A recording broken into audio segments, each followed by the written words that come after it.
íntegra do depoimento. Veja.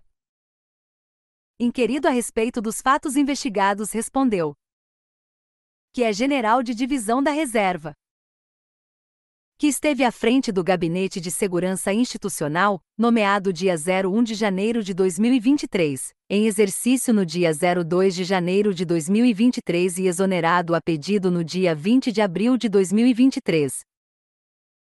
Que já havia trabalhado no GSI anteriormente, de 2002 a 2010, no Departamento de Segurança. Que ao ser nomeado chefe do GSI não foi tratado com o presidente da República ou outra autoridade a respeito das manifestações antidemocráticas que estavam ocorrendo, desde o resultado das eleições presidenciais em 2022. Que isso já estava sendo tratado pela equipe de transição, e essa era uma das pautas de preocupação da equipe de transição. Que ao assumir no dia 02 de janeiro, durante cerca de 5 dias estava ainda se ambientando as funções, haja vista que não houve passagem de função com o ministro anterior.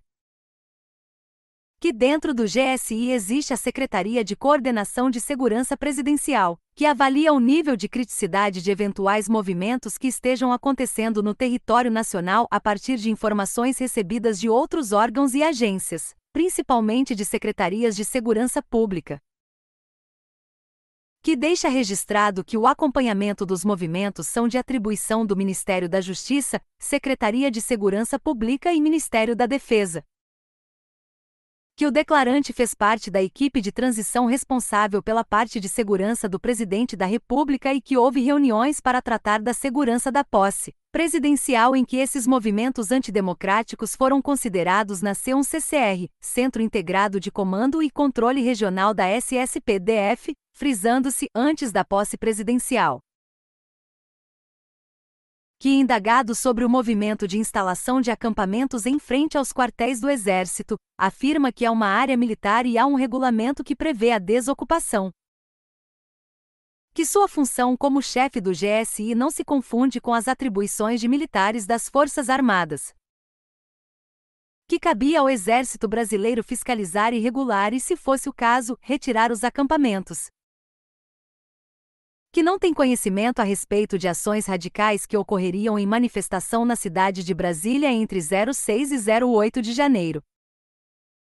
Que respondeu achar um absurdo o GSI não ser convidado para participar da reunião na SSP-DF onde foi delimitada no Plano de Ações Integradas PAI, as atribuições das instituições de Estado. Que no GSI a Secretaria de Coordenação de Segurança Presidencial chefiada à época pelo general Feitosa deveria ter sido convidada pela SSP para participar da reunião. Que não sabe qual pessoa da SSP que deixou de convidar o GSI para a reunião. Que o GSI sempre é convidado a participar, inclusive participou da reunião para a elaboração do PAI referente à posse presidencial. Que estes convites só existem quando há manifestações, que o GSI não recebeu o PAI referente aos atos N graus 16, 094, 68, 20, 23. Que não tem conhecimento se havia agentes de inteligência da ABI ou outros do GSI monitorando o acampamento. Que nos 5 dias de sua gestão, período antes dos ataques, não ordenou esse monitoramento por agentes dessas instituições. Que a ABI era diretamente ligada ao gabinete do GSI e todas as informações eram direcionadas diretamente ao chefe do GSI. Que indagado se recebeu informações de inteligência da ABI a respeito do aumento de fluxo de ônibus e chegada de pessoas após 6 de janeiro. A BSB informou que não recebeu qualquer relatório de inteligência. Que a CCA1 do Congresso Nacional solicitou ao GSI que encaminhasse todas as informações de inteligência que envolvessem os atentados do dia 8 de janeiro. Que o GSI encaminhou mensagens compiladas em grupos de aplicativos à CCAI. Que o declarante apenas teve conhecimento dessas mensagens ao solicitar à ABI o encaminhamento para a CCAI. Que nessas mensagens do dia 2 ao dia 7 não havia informações relevantes. Que ressalta que o acampamento em frente ao quartel-general do Exército estava pouco ocupado e praticamente desmobilizado. Que no dia 7 houve incremento na chegada de ônibus em Brasília. Que as mensagens do dia 8 pela manhã constavam pessoas fazendo discursos exaltados, ameaçando invadir prédios públicos da República. Que o compilado de mensagens não pode ser considerado tecnicamente um relatório de inteligência para a produção de conhecimento para assessorar a decisão do gestor. Que não sabe informar se esses informes da ABI levaram em consideração informações passadas pelas PRF e a NTT. Que nesse período recebeu vários relatórios da ABIN, mas nenhum tratando das manifestações. Que não recebeu orientações ou ordens de superiores militares ou agentes políticos para tolerar esses grupos de manifestantes. Que indagado sobre as providências que adotou para proteger o Palácio do Planalto e a chefia do Poder Executivo do dia 06/01 ao dia 08/01, respondeu que houve a adoção do Plano Escudo, dentro do nível de criticidade avaliado pela Secretaria de Coordenação de Segurança, subordinada ao GSI, coordenada pelo general Feitosa.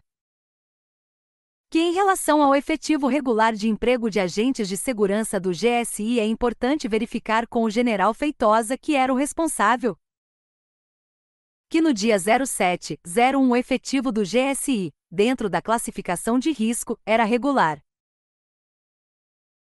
Que no dia 08/01, ao perceber a ineficiência das forças de segurança distritais para conter os ânimos exaltados e ações criminosas de alguns manifestantes, solicitou reforço por volta de 14h50 de efetivo ao Comando Militar do Planalto, CMP.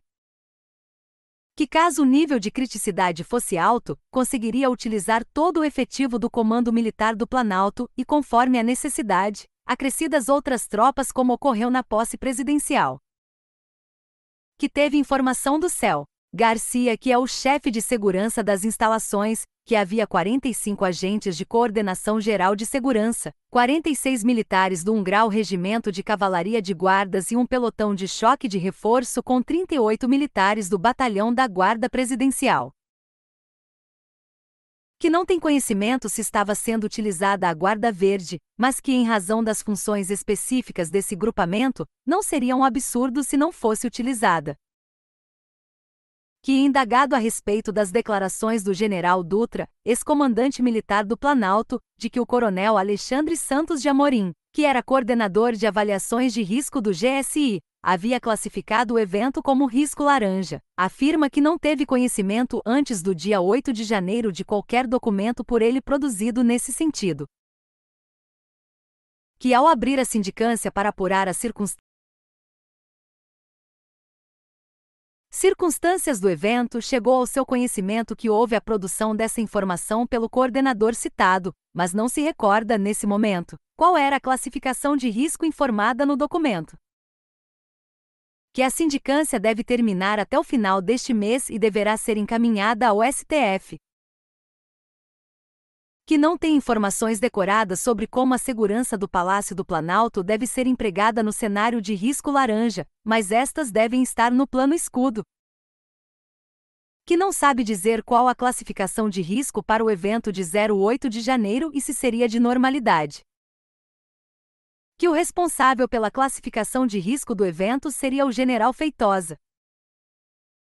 Que não sabem que dados o GSI se baseou para classificar o risco do evento. Que tem conhecimento que o Palácio do Planalto foi invadido às 15h41. Que o declarante chegou no Palácio do Planalto por volta de 14h50 e viu a multidão conseguir superar o bloqueio da PMDF e partir em direção do Palácio do Planalto. Que havia uma tropa da PM na altura do início do estacionamento e foi retraindo conforme a pressão dos manifestantes, e isso abriu espaço para eles subirem a rampa. Que uma outra parte da multidão entrou pela lateral superando o combate do pelotão do exército, que lançava gás lacrimogênio e elastômetro. Que inicialmente entraram quebrando as vidraças.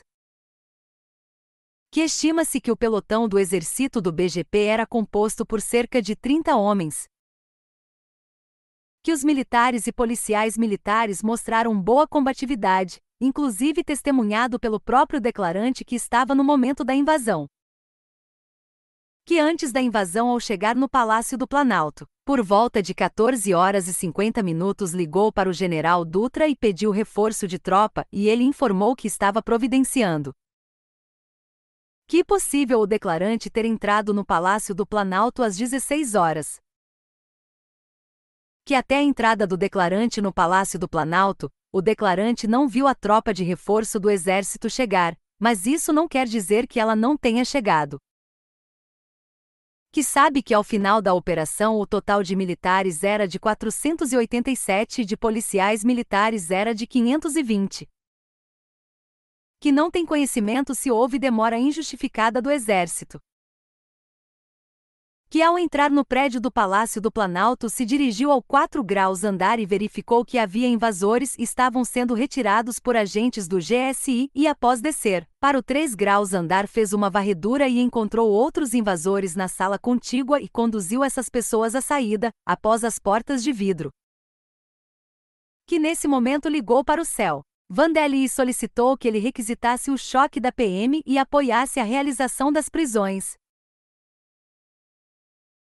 Que indagado por que no 3 graus e 4 graus piso conduziu as pessoas e não efetuou pessoalmente a prisão, respondeu que estava fazendo um gerenciamento de crise e essas pessoas seriam presas pelos agentes de segurança no 2 graus piso tão logo descessem, pois esse era o protocolo.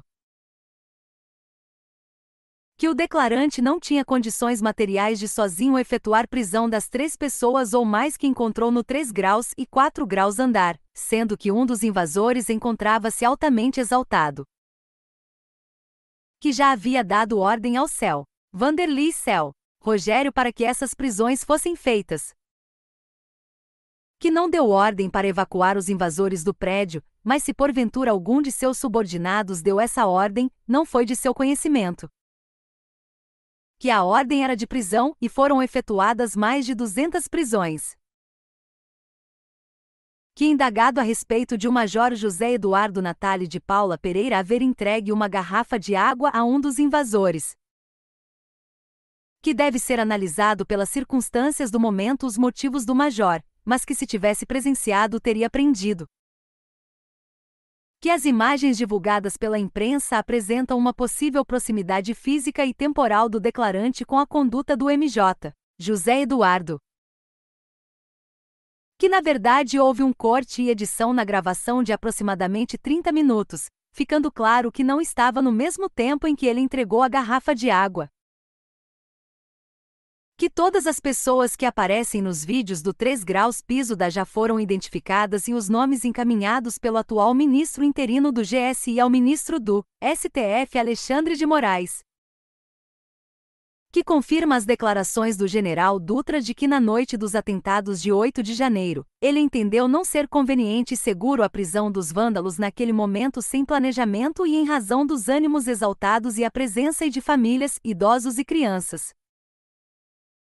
Que ao receber telefonema do general Dutra passou seu telefone ao presidente da República para que argumentasse diretamente com ele. Que não sabe dizer se o general Dutra convenceu o presidente, mas de fato a operação ocorreu no dia seguinte. Que indagado se o declarante entende se houve apagão da inteligência, respondeu que acredita que houve um apagão geral do sistema pela falta de informações para a tomada de decisões. Que todas as filmagens das câmeras de segurança do Palácio do Planalto no dia 8 de janeiro foram fornecidas integralmente às instituições do Estado, sem omissão de possíveis filmagens. Que entrega um documento de título Imagens do Sistema de Vídeo Monitoramento com 2 páginas e o documento de título Quadro Resumo de Eventos Registrados, 08 de janeiro de 2023, com 2 páginas. Nada mais havendo, este termo de declarações foi lido e achado conforme, assinado pelos presentes.